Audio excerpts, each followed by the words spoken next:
Olá pessoal, sejam bem-vindos a mais um Geração G4, o podcast do G4, onde a gente entrevista alguns dos membros e alunos do G4 para trazer insights para vocês.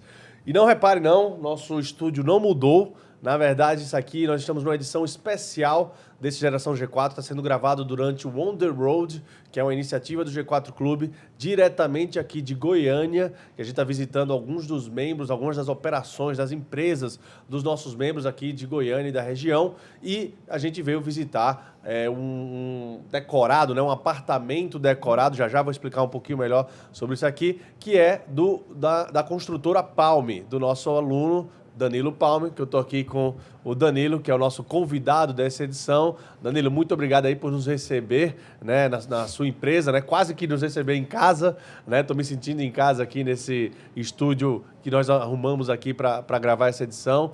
Cara, uma honra estar aqui em Goiânia, a gente passou o dia inteiro aqui juntos com outros membros do clube, foi um dia super legal e muito obrigado aí por nos receber. Se apresenta um pouquinho aí para o pessoal conhecer um pouco melhor. Bom, Tony, prazer é meu. De fato, a gente está na sala de casa, né? Estamos na sala de casa. Na sala de um apartamento decorado.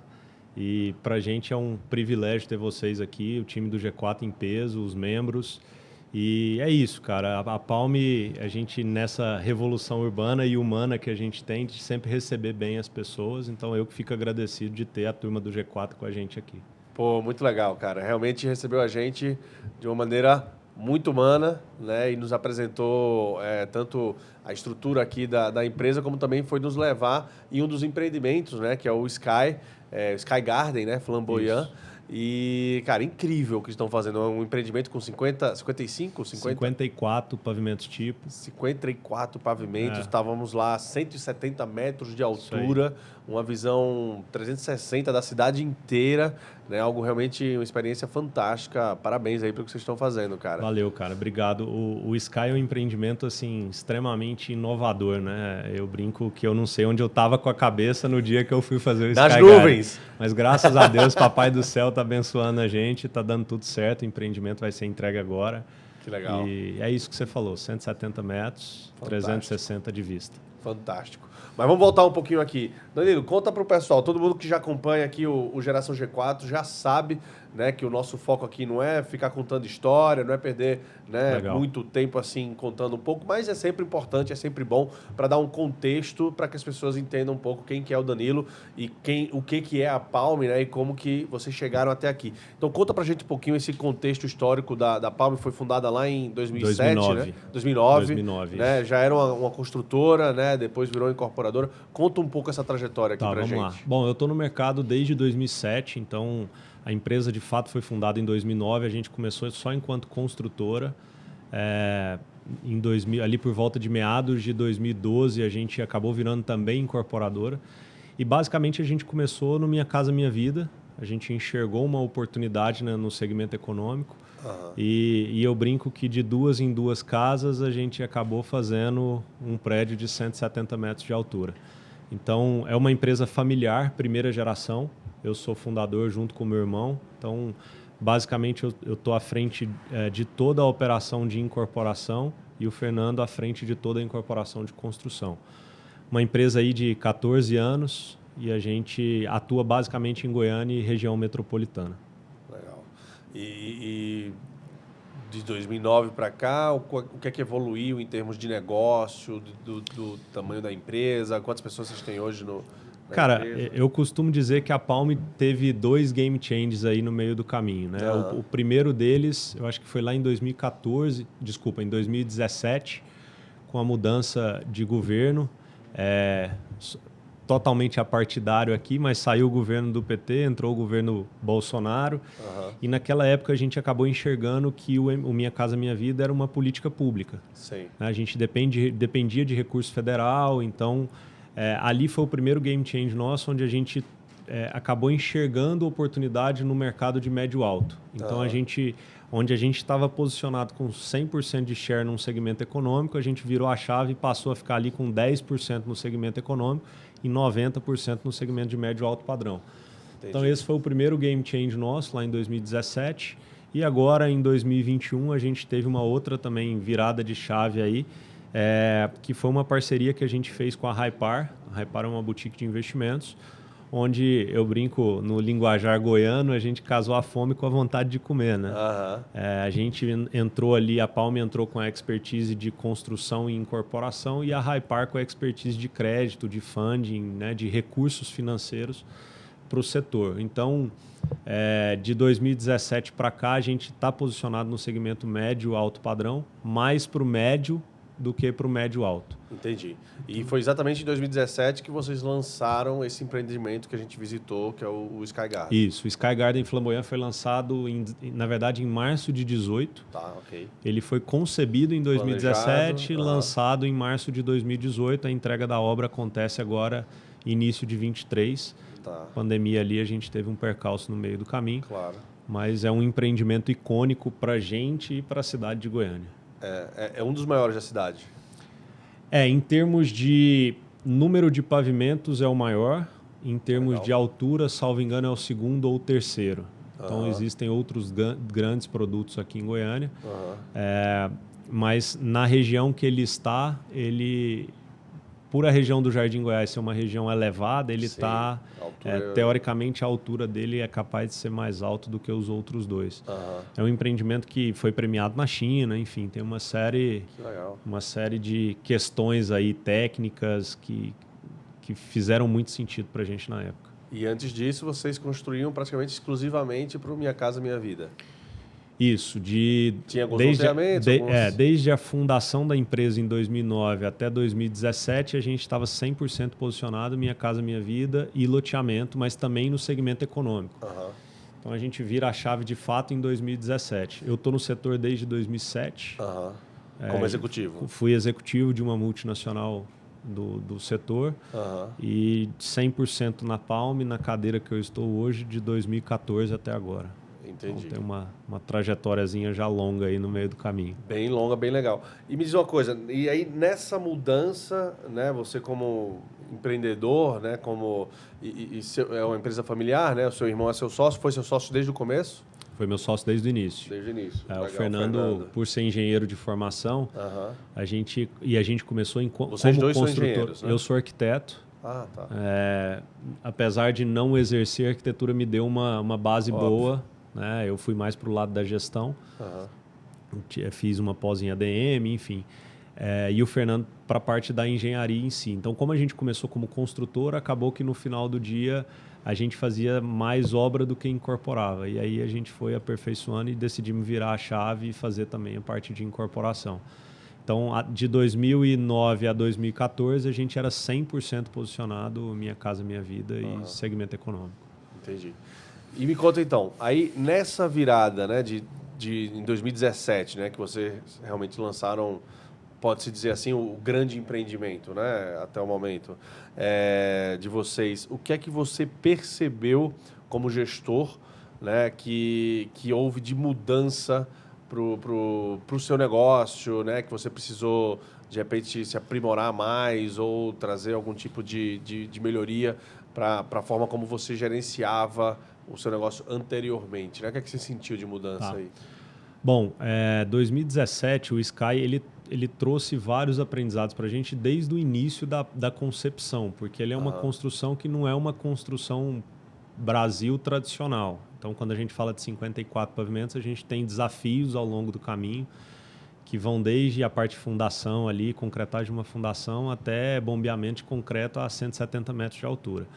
Mas de gestão, eu costumo falar que quem faz um prédio de 10 faz um prédio de 50. A gestão da incorporação de um negócio desse não muda.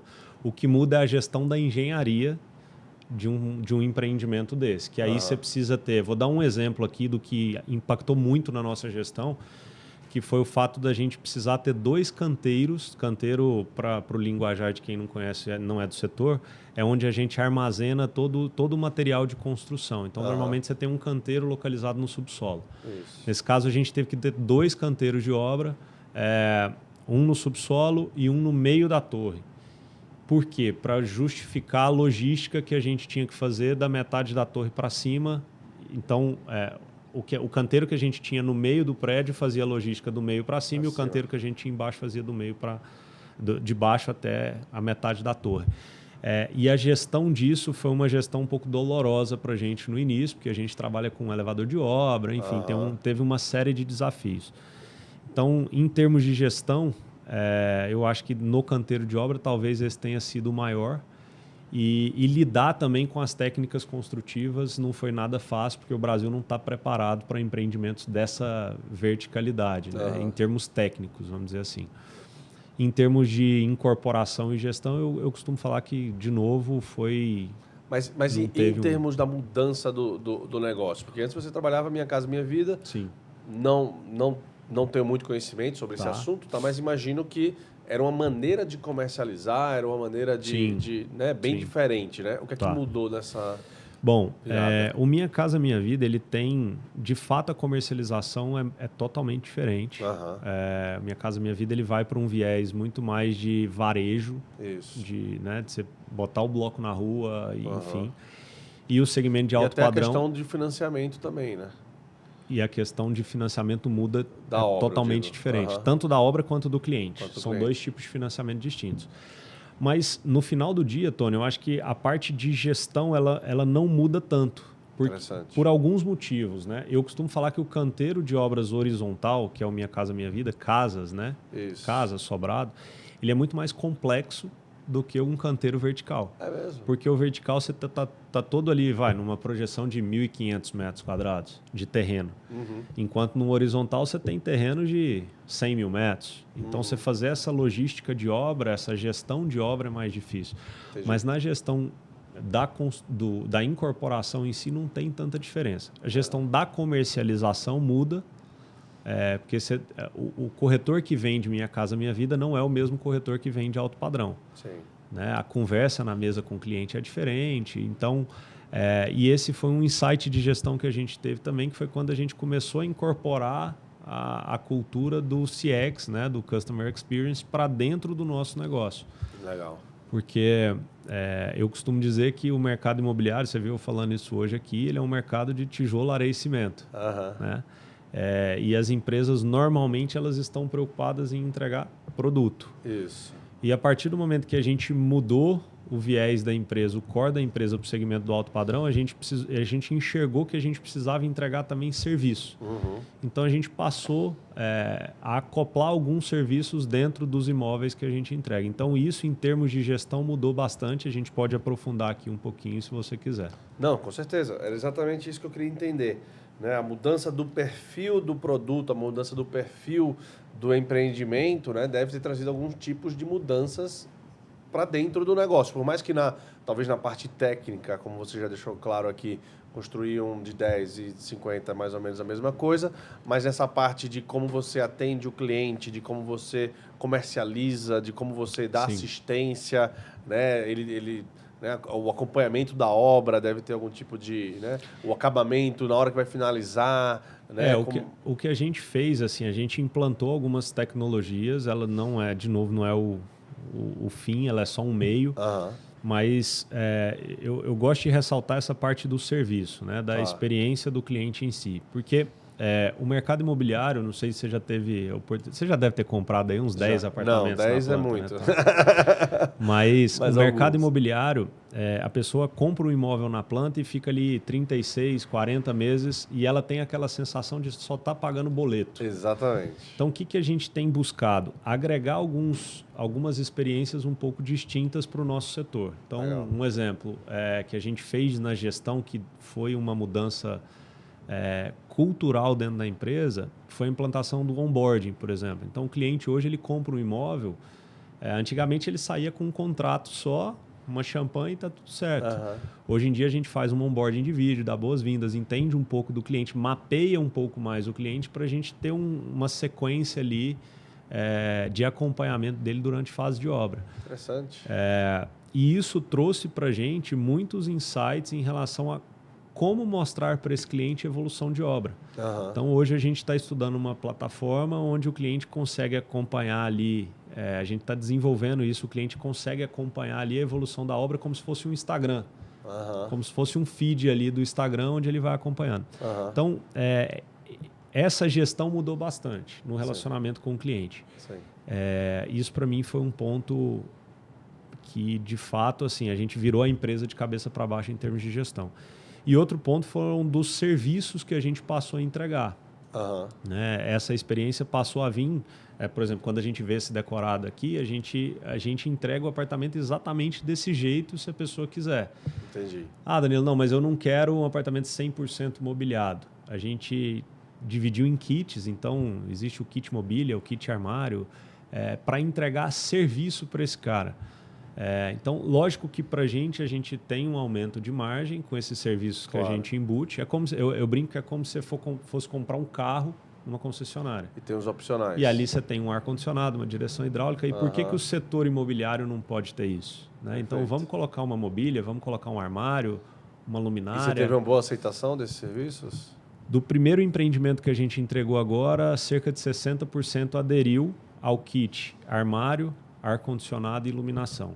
Entendi. Porque são 3 itens que a pessoa tem transtorno de obra. Normalmente exige algum tipo então, de que é diferente de uma mobília que o Sim. cara vai ali, compra o sofá Coloca e pra deixa dentro, o sofá ali. Então, isso foi um ponto na nossa gestão que a gente passou a focar muito também nessa parte de serviço. E isso ajudou a melhorar o resultado da empresa, da Sem obra? dúvida. Legal. Sem dúvida, porque o mercado imobiliário, ele vem sendo achatado em termos de resultado. De né? margem. De margem, exato. Então, a gente tem buscado, através dos serviços, agregar resultado nos empreendimentos. E essa é uma fonte de receita que, para a gente, tem feito muito sentido. Legal. E me conta, então, Danilo, de novo, vou voltar a essa questão dessa mudança de Mindset aí. De mindset até, né? De esse paradigma aí de sair de um segmento para outro. Você já deveria ter uma equipe, né, naquela época, e aí teve essa mudança, a equipe teve que mudar também, né, esse mindset. Você conseguiu manter a mesma equipe? Ela acabou tendo... Não. Teve bastante mudança, Teve, né, a na gente equipe. teve, em termos Porque de... muda a cultura da empresa Total, também, né? total. Em termos de pessoas, a gente, até 2017, a gente era uma empresa administrativamente pequena. A gente tinha ali algo em torno de 8, 9 colaboradores. Certo. Hoje nós somos 57 na parte administrativa. Uau. Então, a mudança da cultura da gestão das pessoas foi algo impactante para a gente naquele momento, por 2 motivos. Primeiro, porque a gente teve muita gente entrando naquele momento ali que a gente começou a lançar vertical e ter um volume maior de lançamento. Isso. E segundo, porque a cultura de quem estava com a gente era de um segmento econômico e não de um segmento de alto padrão. Então, e aí eu acho que um ponto que o G4 me agregou muito foi de que a gente precisa ter pessoas boas em lugares, pessoas sêniores em lugares estratégicos da empresa. Isso.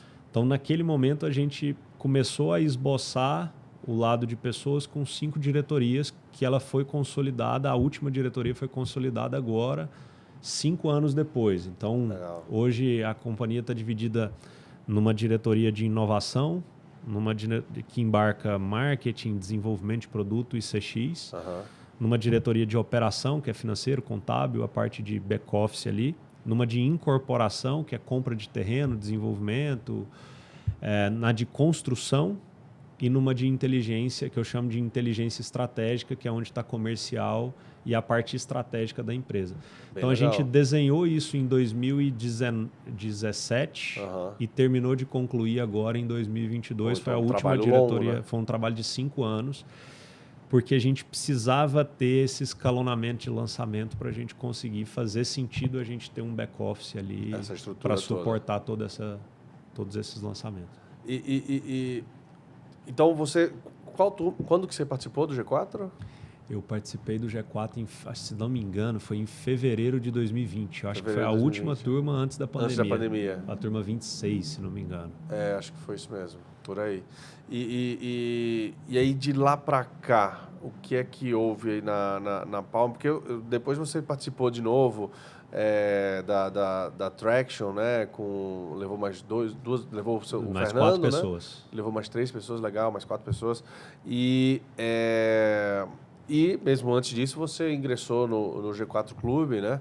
E tem acompanhado aí junto com a gente vários conteúdos, né? E várias aulas e vários momentos interessantes. O que é que isso aí acabou trazendo de benefício para a Palm? O que é que você do que você conheceu lá, o que é que você mais incorporou? Tony, assim, eu gosto muito dos 3 pilares do G4, mas o que mais me chama a atenção, na verdade, os 2 que mais me chamam a atenção é o pilar de conhecimento e o pilar de relacionamento. Legal. E o que mais me trouxe de ganho, vamos dizer, pós-imersão, que eu dividiria pós-imersão e pós-club, né? Pós-G4 Club. Pós-imersão, eu acho que foi trazer de outros setores coisas novas para o meu setor. Legal. Porque o setor imobiliário ele é um setor muito tradicional. Muito tradicional. É como o setor de logística, né? De transporte. São setores muito enraizados ali. Já consolidados. Já consolidados. Né?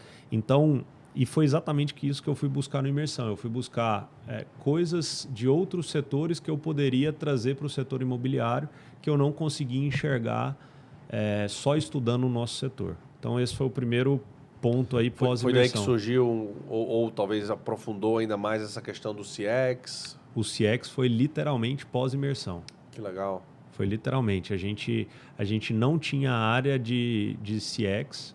Era uma pessoa que fazia relacionamento com o cliente. E existe uma diferença tremenda aí, né? A postura ativa para reativa aí. Mas foi literalmente pós-imersão que a gente montou essa diretoria de inovação. Legal.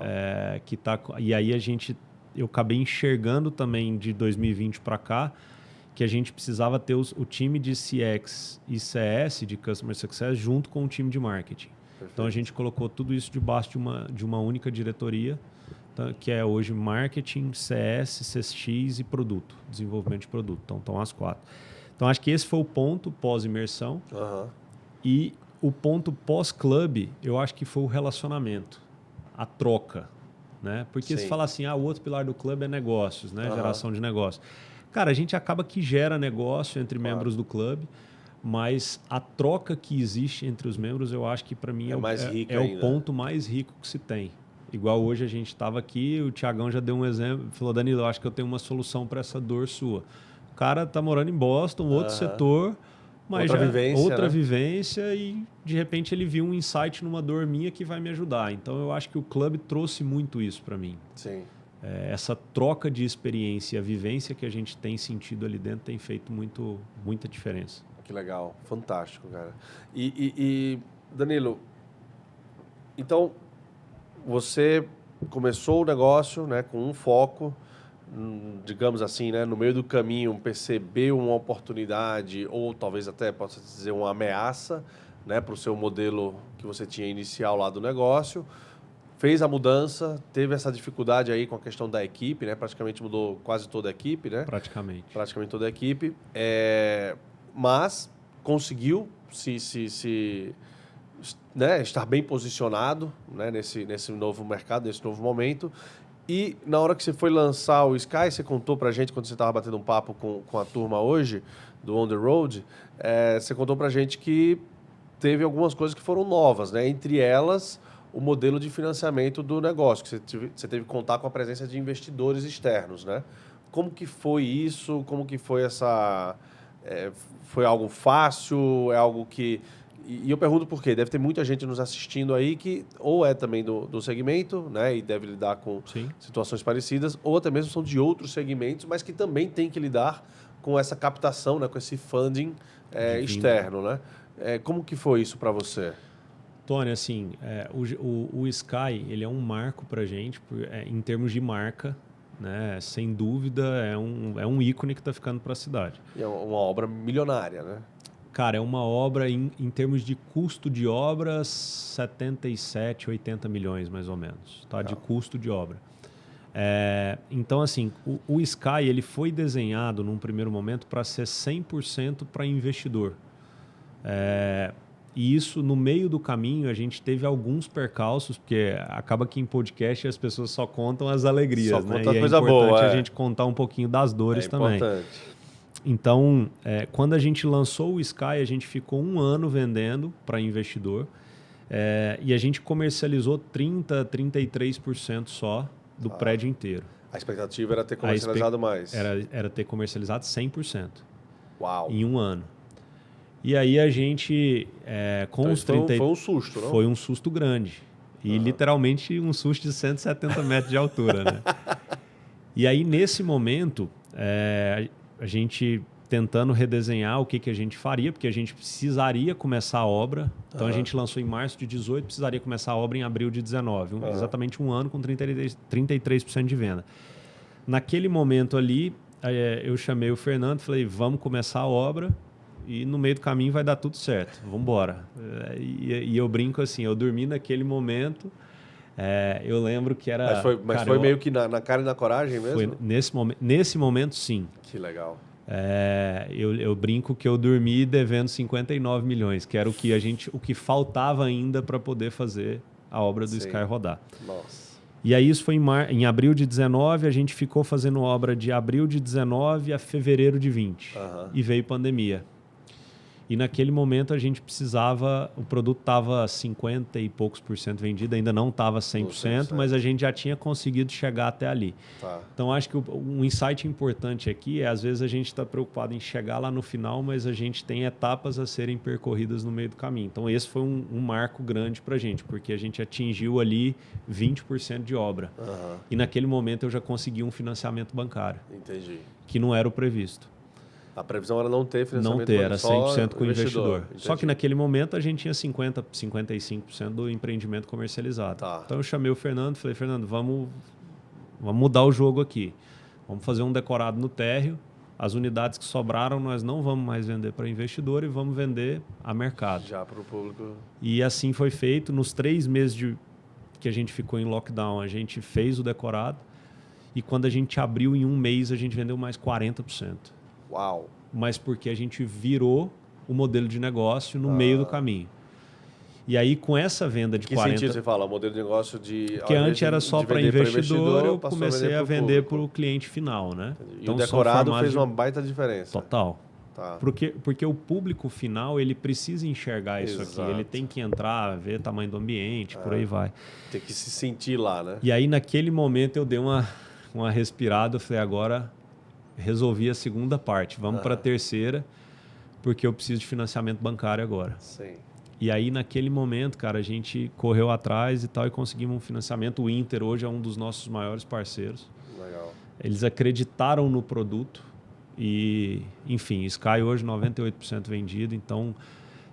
a gente teve várias dores aí no meio do caminho só para mostrar que... E tá quase pronto, né, para ser entregue, né? Isso, o Sky entrega agora em março de 23. Nós estamos gravando Nós estamos em dezembro, né? Então, Hoje é dia 1º de dezembro. Isso, 4 meses a gente entrega o Sky. Entrega ele. Graças a Deus, 100% resolvido. Legal. Investidores contentes. Felizes. Legal. E aí, então, isso consolida, digamos assim, essa nova etapa da Palm como construtora, né? E aí você estava contando dos planos que você tem para os próximos anos, junto com a Hypar, né? A Hypar, você falou que foi uma conversa que começou a acontecer lá em 2019. E aí demorou 1-2 anos para consolidar. E o que é que ela representa para a Palm? O que é que essa parceria aí representa? Em 2019, Tony, a gente desenhou o nosso pipeline de lançamentos aí para 10 anos. Porque quando a gente fala 10 anos parece muito, mas é porque o ciclo do mercado imobiliário é de 5 anos, né? Até eu lançar, construir e entregar são 5 anos.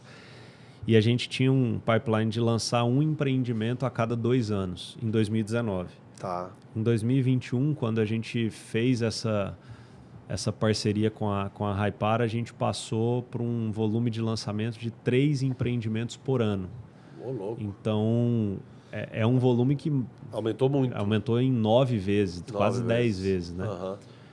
E aí, essa experiência que eu brinquei no início, que casou a fome com a vontade de comer, o Rodrigão é um cara que já era... O Rodrigo Meirelles, que é um cara que é o CEO hoje da Hypar, ele é um cara que já era do mercado imobiliário. Sim. E viu que o mercado tinha um déficit nessa parte de funding. Entendi. De recursos para o pequeno e médio empresário. Então, isso alavancou muito a gente. Naquele momento que a gente, em 2021, quando a gente fechou, foi no início de 21 que a gente fechou a parceria, a gente desenhou esse pipeline de lançamento de 3 produtos por ano. Ano passado a gente lançou um, esse ano a gente lançou um, e a partir do ano que vem a gente já está pronto para lançar os 3. 3 por ano. Isso, lógico, dependendo de fatores de mercado e por aí vai. Mas foi uma virada de chave grande dentro da companhia. E o que é que você pode passar para a gente de insight desse momento, né? Dessa parceria? Eu acho que a minha visão, tá, até agora, pelo que você conversou hoje de tarde, pelo que você está contando aqui, você e o Fernando, né, enxergaram que vocês tinham uma certa dificuldade, né, digamos assim, em um determinado aspecto do negócio, né, que é o funding, né, o financiamento da obra, e vocês encontraram uma empresa que era especialista nisso, né?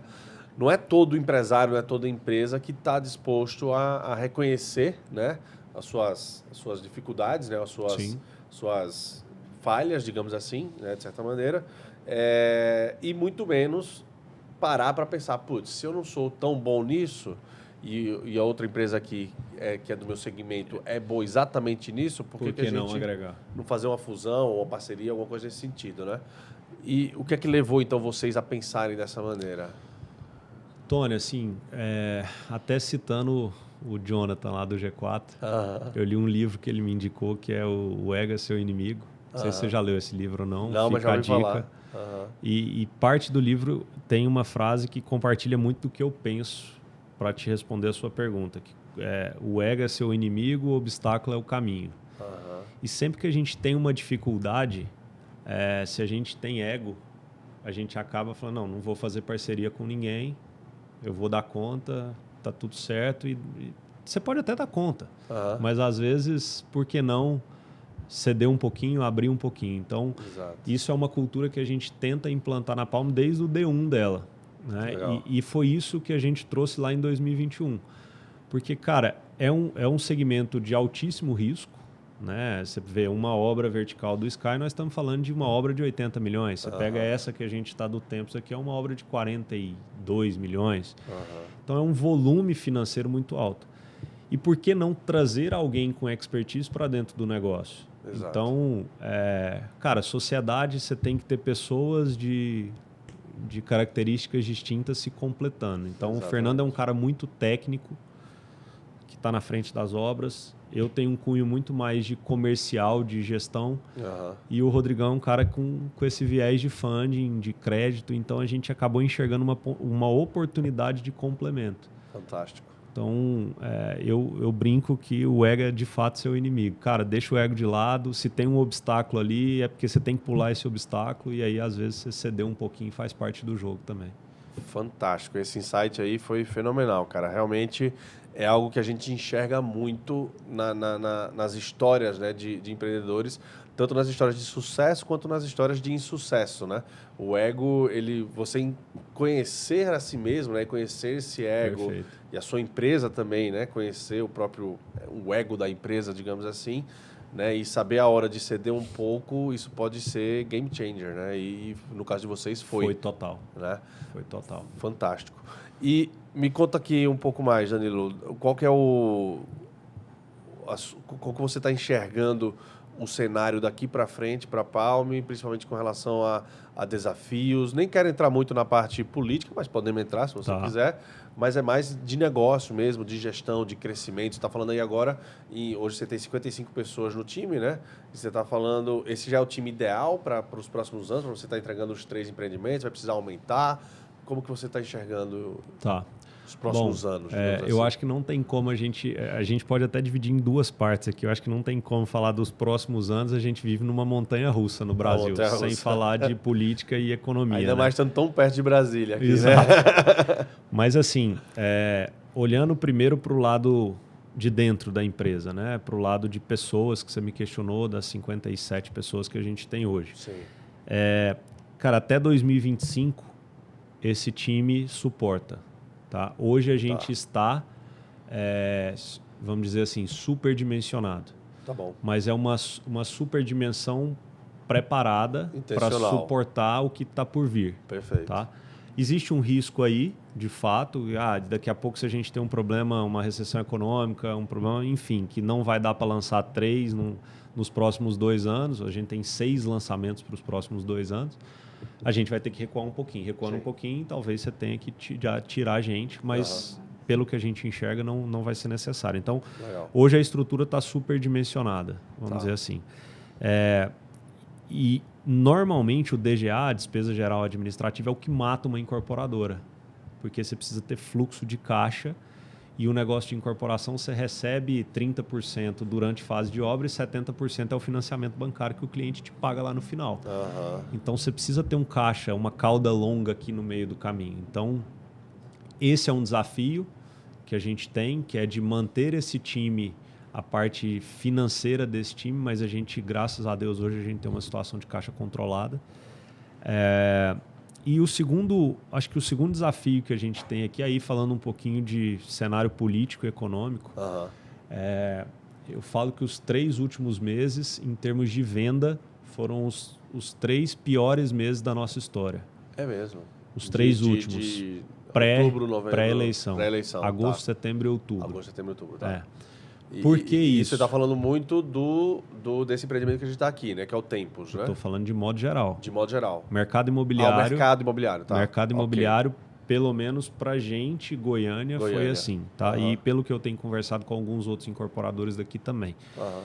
Mas por que isso? Eu acho que foi muito pela incerteza política econômica que vinha pré-eleição. Tá? E aí a eleição, de novo, sendo totalmente apartidário aqui, eu acho que ela é um ponto de ruptura no setor. Sim. Por quê?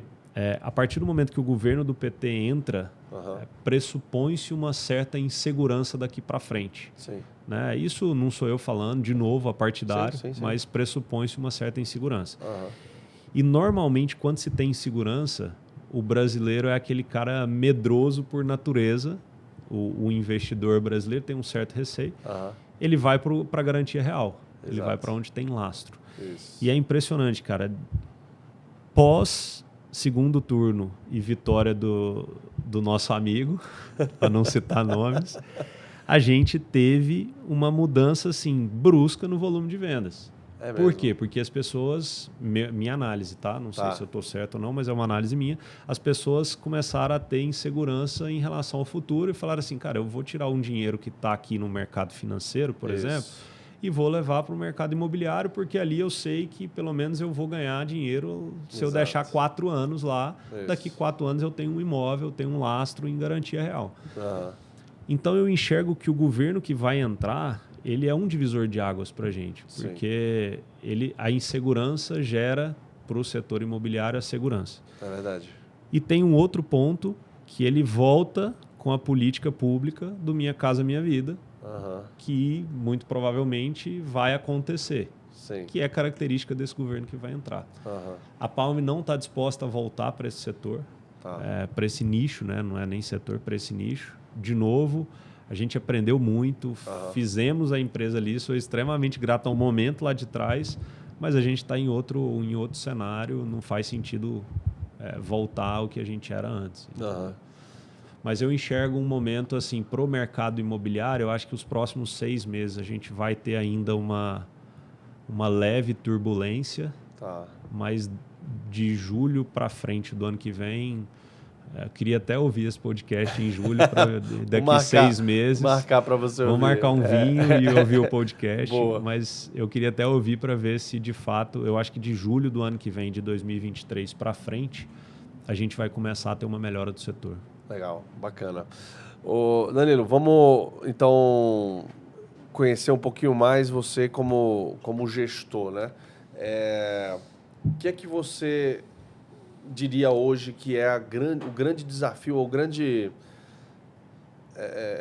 desafio mesmo, né, que você tem estando à frente na gestão de uma empresa que está crescendo e que, por mais que esteja hoje super bem preparada, né, com um time bem preparado, com as diretorias bem desenhadas, qual que é o seu grande desafio hoje como gestor desse negócio?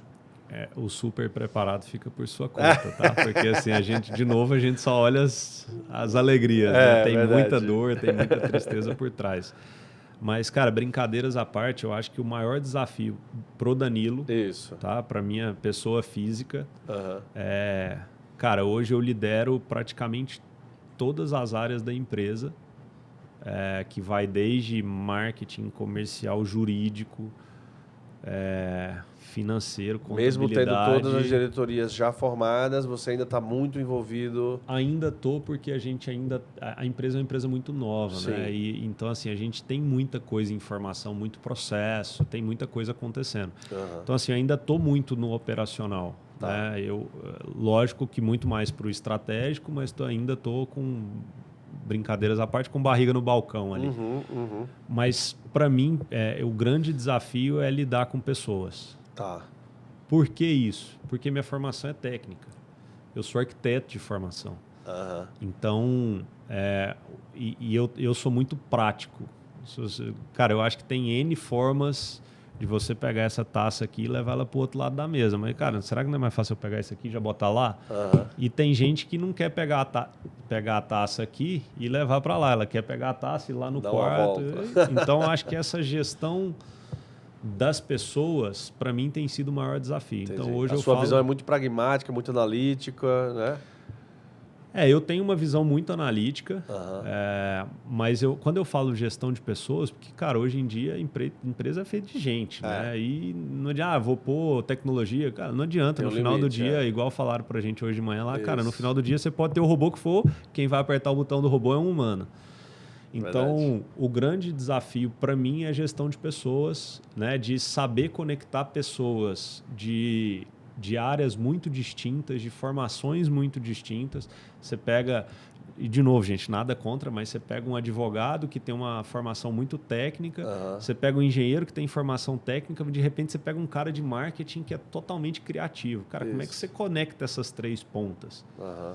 Né? Como é que você tira o atrito da comunicação entre esses caras? E torna isso algo eficiente, né? E torna isso um processo até de comunicação dentro da empresa que flua, né? Então, acho que esse, para mim, enquanto gestor, é o principal desafio. Porque Entendi. a parte técnica, cara, no final do dia a gente já tem um track record aí, já tem um domínio, né? Que a gente consegue enxergar algumas dores antes delas acontecerem. Mas a gestão de pessoas, para mim, é o principal desafio. E é a próxima imersão que eu vou fazer. Já te dando um spoiler. Legal, olha aí. Tô gravando podcast e vendendo ao mesmo tempo. Mas, cara, esse é outro baita insight também, que é algo que a gente fala muito, né, lá no G4. As conhecidas, né, como hard skills, né, ou as habilidades técnicas, né, que são extremamente importantes, porque sem isso, né... Pô, imagina, Deus me livre, eu não quero nunca na minha vida ir morar num prédio que foi construído por um cara que não tinha hard skill de engenharia, né? Tem que ter e tem que ser bom. Sim. Mas a gente percebe cada vez mais que não é bem uma commodity, mas é um pouco mais fácil, né? Digamos assim, você encontrar alguém que tenha a habilidade técnica em comparação àquela pessoa que tem aquela habilidade, né, a tal comportamental. A comportamental, tal chamada da soft skills, né? E a gente percebe né, na sua resposta o quanto, vindo de um engenheiro, vindo de um arquiteto, né, de uma empresa de engenharia, né, de uma empresa de construção, o quanto que é importante essa questão da habilidade comportamental, da soft skills, né? Isso é fantástico, né? E realmente, no começo da nossa conversa aqui, você falou que um dos grandes diferenciais da Palm hoje é o CX. Cara, estamos falando de CX, estamos falando de soft skills, estamos falando de pessoas, né? E o CX, como a gente sabe, né, como a gente ensina, é aquela coisa, ele primeiro começa dentro de casa, né, para depois ir para fora de casa, né? E não o contrário. E também começa de cima, né, de top down, né? Vai de cima para baixo. Então, é fantástico, tá, né? Meio que no finalzinho aqui do nosso episódio, você está trazendo isso, englobou isso aí muito bem, né? Essa importância de você estar por dentro, né, você está sabendo a importância da habilidade comportamental, você está tratando isso como gestor, como pessoa, porque você percebeu que isso é o que é necessário para a sua empresa, né, para o seu negócio. Tony, esse é o tema que eu mais estudo hoje em dia. Legal. É a parte da liderança, mas muito mais voltada para a parte de gestão de pessoas. O CX, você colocou bem, ele tem que ser de dentro para fora, ele tem que ser de cima para baixo. Não adianta nada eu falar de experiência do cliente se eu não dou experiência para os nossos colaboradores. Exato. E para mim, uma palavra-chave que é até um dos nossos valores no CX e na gestão de pessoas, cara, é a transparência. Legal. Então, assim, eu tenho estudado muito essa parte de gestão de pessoas até para me posicionar enquanto líder também, né? Mas, cara, a transparência é um negócio que... E eu até, às vezes, peco demais por ser transparente demais. Eu peco por ser transparente demais. A gente fala coisa que nem precisava falar. Meu RH, de vez em quando, eles puxam a minha orelha. Mas eu enxergo que gestão de pessoas hoje, cara, qualquer líder... E não é só... Cara, não é só C-level, diretor, é todo mundo. Né? Hoje você precisa... Se você tem... você não precisa nem ter um liderado ali abaixo. Cara, no final do dia você relaciona com pessoa. Exato. E a forma como você lida ali... Às vezes é um colega... Pode ser um par seu de profissão, que se você não tem uma habilidade para conversar, e a habilidade com o Tony é diferente da habilidade para conversar com o Danilo, que é diferente com um terceiro, né? Então, acho que isso para mim, hoje tem sido, de novo, o tema que eu mais estudo e o que eu mais quero aprofundar. Para quando eu sair um pouquinho do operacional, é onde eu vou mais focar na parte estratégica aí. Perfeito, fantástico. Danilo, te perguntar aqui duas coisas para a gente encerrar aqui. Tem algum momento, ou algum conteúdo, ou algum acontecimento qualquer da sua jornada aí junto com a gente, junto do G4 aqui, no G4 Clube, que foi um pouco mais marcante, ou alguns momentos, alguma coisa, o que é que te vem em mente, assim, quando perguntar? Você já está aqui com a gente há 2 anos, né, praticamente, né? 2 anos. No clube. Na verdade, março de 20, 2 anos e meio, né? 2 anos e meio, é verdade. 2 anos e meio que a gente está junto aí. Tony, assim, cara, momento marcante, eu acho que tem vários. Assim, de novo, eu venho de um setor totalmente tradicional. Sim. E aí, cara, igual a gente foi pro CLES agora, né? Lá em Ibiúna. Para mim, o tema foi fantástico. Liderança, verdade. Né? Trouxemos um capitão da Marinha Americana. Que tô lendo o livro dele. Tá lendo o livro dele? Sensacional, cara. Legal. Que livro. Mas, assim, eu acho que foram vários insights.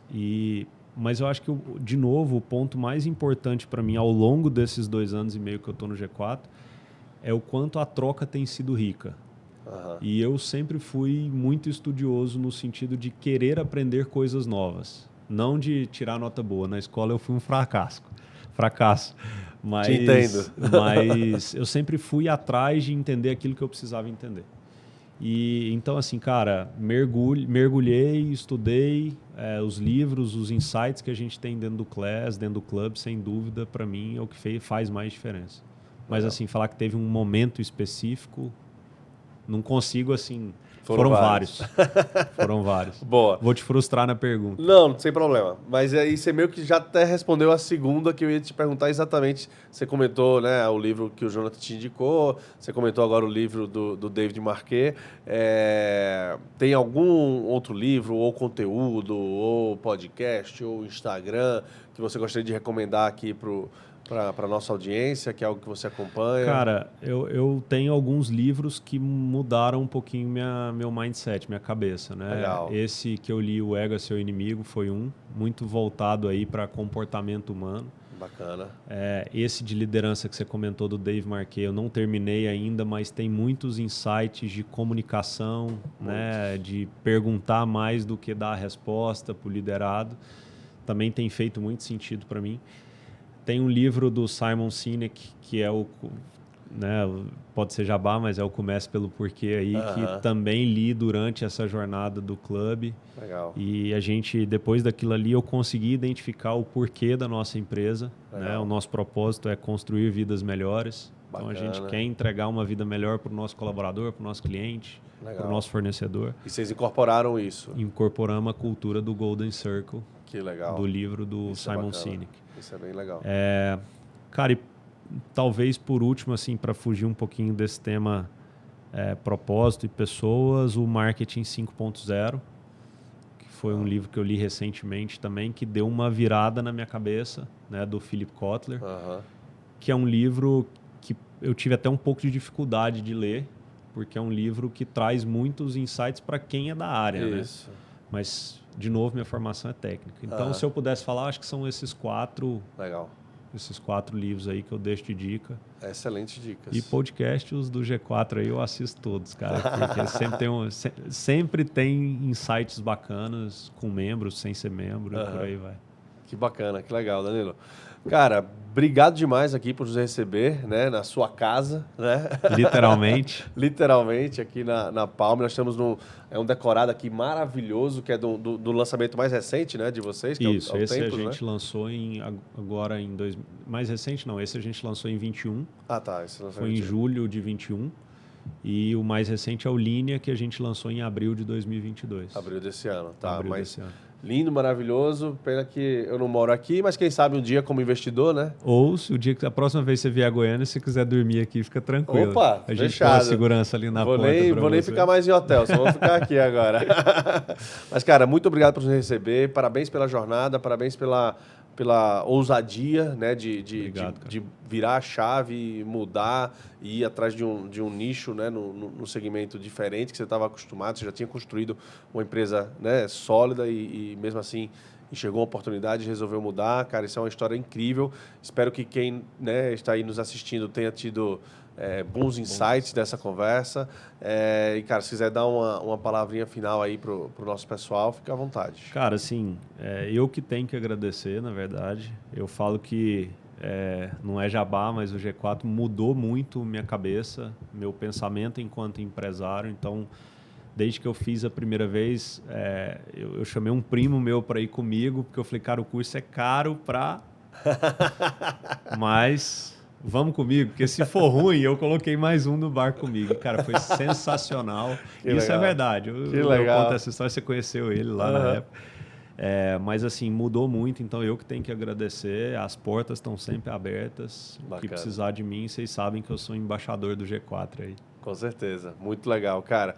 Bom, pessoal, tivemos aqui mais um episódio do Geração G4. Essa foi uma edição bem diferente, né? Especial aqui em Goiânia, enquanto a gente estava fazendo uma ação do G4 Clube que chama On The Road, que é onde a gente visita as operações dos membros em diversas cidades diferentes. Já fomos aqui em Goiânia, já tivemos em Chapecó, já tivemos em Curitiba, já tivemos em São Paulo, no Rio de Janeiro. Aonde mais? Maringá. Já foi tanto lugar legal que a gente já foi e visitar operações bem diferentes, bem legais. E a gente resolveu pela primeira vez estar gravando um podcast em uma dessas nossas visitas. E, putz, não podia ter lugar melhor do que aqui em Goiânia, do que aqui com o Danilo. E queria pedir para quem está aqui nos assistindo aproveitar para conhecer um pouco mais do trabalho da Palme, do trabalho do Danilo, seguir eles lá no Instagram. Realmente estão inovando nesse segmento aí, né, imobiliário de construção civil. Quais que são os arrobas aí para seguir, Danilo? O da Palme é @Grupo Palme e o meu pessoal é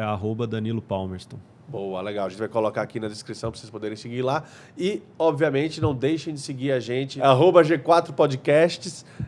Me segue lá também, @Tony Celestino. Estou sempre colocando informações e caixinha de perguntas para responder aí a dúvida de vocês. E vocês podem acompanhar os melhores cortes aqui do nosso bate-papo, da nossa conversa. E também ficar sabendo quem que vão ser os nossos próximos convidados, os próximos episódios que estão para sair por aí. Então, não deixe de acompanhar a gente. Segue a gente lá. Estamos juntos. Obrigado aí mais uma vez, Danilo, pelos insights. Valeu, e vamos em frente aí, tornando aí nosso país cada vez mais empreendedor e cada vez melhor. E vamos gerar 1 milhão de empregos. Gerar 1 milhão de empregos até 2030. Esse não é o meu BREG, é o de vocês, mas você tá junto. Tô junto. Você faz vamos parte. Nessa. Valeu. Obrigadão, pessoal. Valeu.